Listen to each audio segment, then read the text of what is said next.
आज हम लोग 12th की लास्ट, अब आपका नया समय आ रहा है, नया साल आ रहा है, बस आपको एक मंथ बचा है।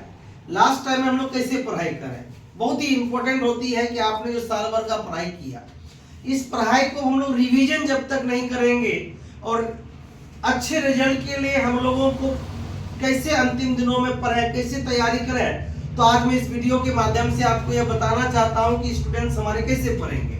और आरके आर्ट्स क्लास हमेशा एक बेहतर रिजल्ट के लिए जानी जाती है, जानी गई है। इसी उद्देश्य से मैं छात्रों को यह वीडियो विशेषकर सभी स्टूडेंट्स को दे रहा हूँ, 12th वालों को, जो आप कैसे पढ़ेंगे। सबसे पहले एक नंबर में तो आपको मैं बताना चाहूंगा कि जो आपकी नोट कॉपी बनी है सबसे बेस्ट है। आप मार्केट में बहुत सारे नोट्स आते हैं, ऑब्जेक्टिव के अलग से आते हैं, सब्जेक्टिव के अलग से आते हैं। मैं इसको परचेज करने की फेवर में कम रहता हूँ। और जो आप साल भर में आपने जो जिस टीचर से पढ़े, जैसे मेरे आरके आर्ट्स क्लास के स्टूडेंट्स हैं, वो चैप्टर बाय चैप्टर पढ़े हैं और मैंने इसको महत्वपूर्ण क्वेश्चन को भी लिखाए हैं। और सारे इंपॉर्टेंट क्वेश्चन को एक बार आप क्या कीजिए, सारे क्वेश्चन को पढ़िए। अब कुछ सवाल आते हैं कि सर जो सर ने कहा उसी के ऊपर फिलिप कर ले, तो आप क्या कीजिए, क्वेश्चन बैंक खरीदिए और क्वेश्चन बैंक से आप उस जिस चैप्टर को पढ़ रहे हैं उस चैप्टर के जो इंपॉर्टेंट क्वेश्चन पूछे गए हैं, जैसे मैं आपको एग्जांपल देता हूं, आप सिंधु घाटी सभ्यता की बात कर रहे हैं, तो सिंधु घाटी सभ्यता में 2-3 टॉपिक इंपॉर्टेंट है। जैसे स्नान घर के बारे में बात होती है कि विशाल स्नान घर कहां से है, सिंधु घाटी सभ्यता का विस्तार के ऊपर एक टिप्पणी लिखें।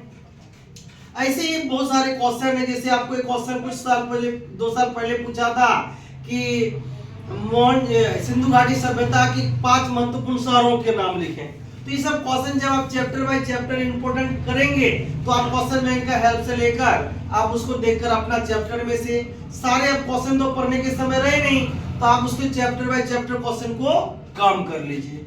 दूसरी में आप क्या कीजिए, जो भी प्रश्नों को आपने चैप्टर से रिवीजन किए हैं, मेरे माय डियर स्टूडेंट्स, मैं जान रहा हूं कि आप जो भी तैयारी किए हैं, ऐसा सोचे कि आपकी जो तैयारी हुई इसमें सारे क्वेश्चंस में आएंगे।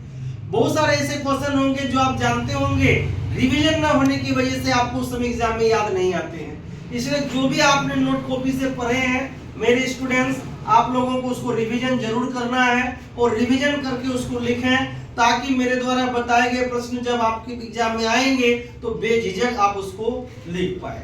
तीसरा पॉइंट मैं आपसे यह जिक्र करना चाहूंगा कि ऑब्जेक्टिव को आप चैप्टर बाय चैप्टर पढ़ें और उस चैप्टर में जो भी बताया गया है, जैसे आप मौर्य के बारे में पढ़ेंगे, गुप्त वंश के बारे में पढ़ेंगे, महाभारत के बारे में पढ़ेंगे, तो उस चैप्टर के बारे में थोड़ा सा सोचिए कि आप किस चैप्टर के बारे में पढ़ रहे हैं, उस चैप्टर में महत्वपूर्ण क्या क्या घटनाएं थी। आप देखिएगा कि ऑब्जेक्टिव आपको बड़ी आसानी से याद हो जाएगा और उसमें भी आपको देखिएगा कि 5-10 क्वेश्चन ऐसे हैं जो बार बार रिपीट हुए हैं, उस क्वेश्चन को ही ज्यादा पढ़ना है, बाकी बात को थोड़ा सा कम भी देखेंगे। इससे क्या हो जाएगा कि आपको जो उतनी बड़ी नोट्स में आपको याद करना पड़ेगा उसमें कुछ क्वेश्चन कम हो जाएंगे। चौथा नंबर मैं बताना चाहूंगा, जो भी आप प्रश्नों को पढ़ा है आप उसको दोबारा जरूर रिवीजन करें। रिवीजन करने के बाद जब भी आप सोने के लिए बेड में जाते हैं तो आज आपने जो भी याद किया है, आज मान लीजिए कि आपने 5 से 6 क्वेश्चंस को शॉर्ट में याद किए हैं और एक चैप्टर ऑब्जेक्टिव का याद किए हैं, आप उसको थोड़ा सा मंथन कीजिए कि आज किस चैप्टर के बारे में हमने पढ़ा। देखिएगा कि बहुत सारे ऑब्जेक्टिव और शॉर्ट क्वेश्चन आपको दिमाग में रिमेम्बराइज कर जाएगा। 10 से 15 दिन करके देखिए। मेरा यह वीडियो आपको अच्छा लगे तो आप अपने फ्रेंडों को शेयर कीजिए। 12th वाले जितने भी स्टूडेंट्स हैं, चाहे वो किसी भी फैकल्टीज के हो, वो उसको बेनिफिट देगा और इसी माध्यम से आप पढ़िए। आप 10 दिन के बाद जब हमारे यहाँ जो मेगा टेस्ट होगी उसमें जब अपियर होंगे तो इसका फायदा आपको मिलेगा।